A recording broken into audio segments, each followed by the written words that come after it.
I know there's a lot of times we get in a situation where we'll ask for advice, or sometimes we don't even have to ask. People will just voluntarily kind of give their opinion. One of the things I want to warn you about is you need to be careful letting other people be experts at your life.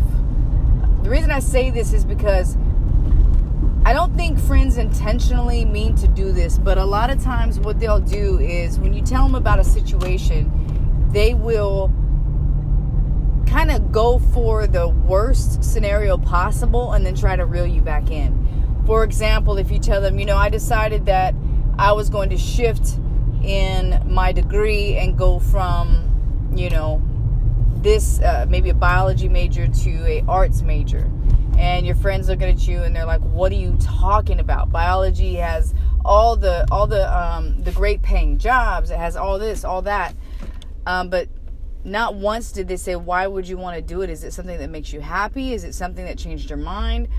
I guess what I'm saying is, as we grow as people, we're not always, taught how to be a best friend.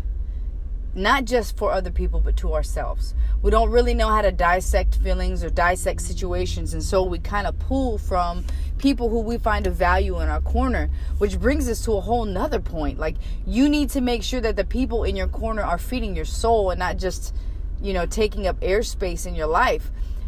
Not that people do this intentionally, and maybe I'm at fault for believing the best in people, but I truly believe that there's so many people who just don't know how to be what they need to be for you. It's not a matter of them intentionally wanting to rain on your parade or anything like that. It's just a matter of, people not really knowing what it means to be a true friend. I mean, a lot of people know how to hang out. A lot of people know how to have fun. A lot of people know how to make things cute, but very few people know how to actually cater to a true friendship. And I don't blame that necessarily on the person. I mean, we're until we learn to find our own roots, until we learn to find our own, growth in our own understanding and concepts of life, we are basically limited to what we've either been around as a child or what we've been filled with as an adolescent or what we've encountered as a young adult. Somewhere in that, there's a shift.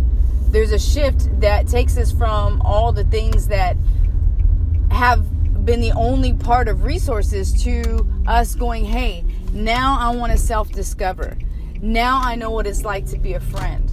Now I want to hear what people have to say, because as adults, we go through this phase where we think, or maybe it's young adult, but either way, at some point in our life, we go through this thing where we don't truthfully want another person's opinion because we feel like we're the best of the best, for ourselves and for others. And it's important that we look at that and go, I think it's important to hear an expression of a different opinion. Now, that doesn't mean you have to take it to the bank. That doesn't mean you have to rewrite your story. That doesn't mean you have to throw away or scratch what it is that you've been doing or what you're believing. All this means is if you have valuable people in your corner, then something good is going to come from that. You're going to be able to take what they tell you and filter or decipher what parts it is that you need to actually incorporate in your life. So I guess what I'm saying is be cautious about how much you take in when it comes to other people and what they're saying or adding to your life.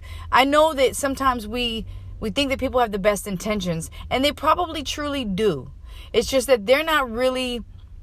None of us really are actually taught on how to be a deep friend, or a friend that says, okay, I'm going to, be a friend who has leadership skills, or a friend who has this. Look, people are people. We're not all going to have the same strengths. And when you do find people who have the same strengths, it's always cool because you can kind of bounce off them and you can kind of reflect a little bit.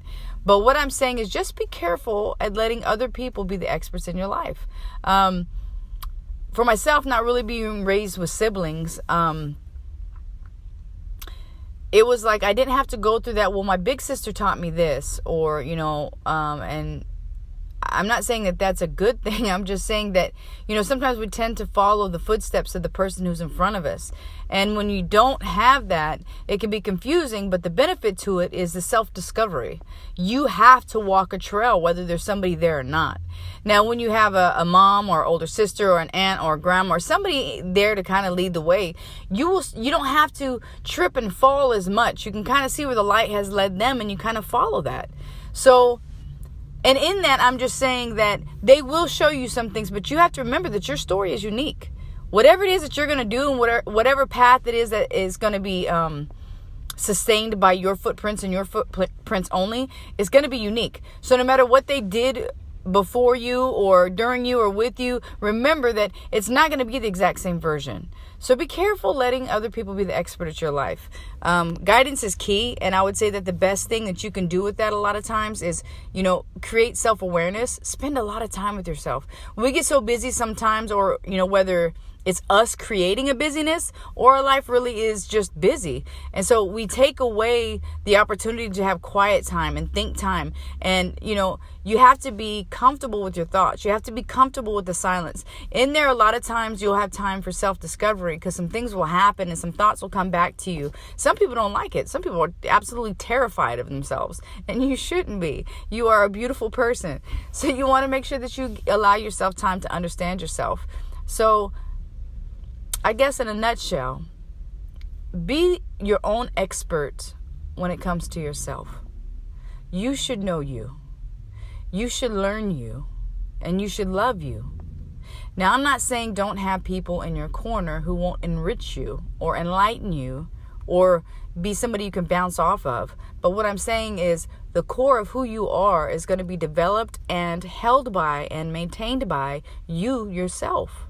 So remember that, to invest in yourself and be the best you possible. And always remember to look yourself in the face and say, I can, I will, and I'm worth it.